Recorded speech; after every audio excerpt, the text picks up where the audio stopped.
के हो खोखा, पाई के हो खोखा। खुश बारा पाई के हो खोखा रजौ खाई गइल धोखा। यारवे के कहिल हते नौका रजौ खाई गइल धोखा। यारवे के कहिल हते नौका।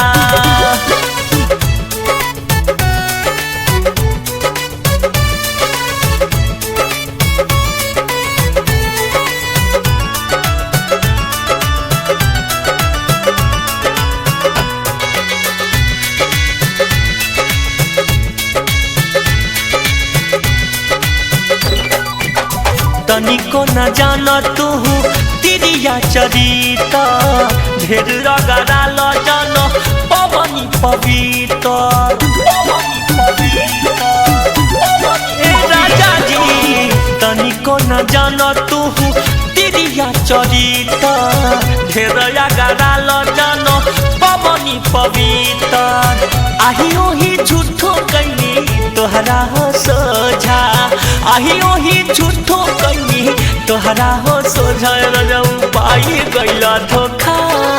यारऊ के कइल हते नौका। रजौ पाई गइल धोखा।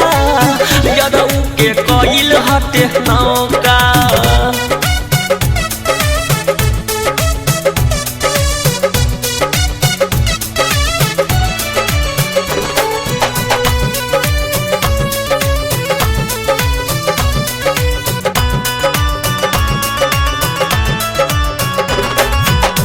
गोर सुघराई पे तू गइल भाई।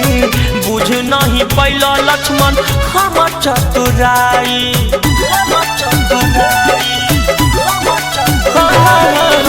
गोर सुधराई पे तू गइल भाई। बुझ नहीं पैल लक्ष्मण हम चतुराई।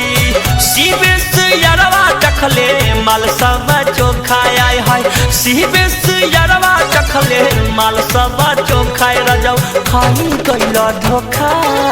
यारवे के कइल हते नौका। रजौ खाई गइल धोखा। यारवे के कइल हते नौका।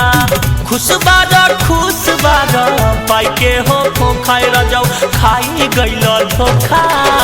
यारवे के कइल हते नौका। रजौ खाई गइल धोखा। यारवे के कइल हते नौका।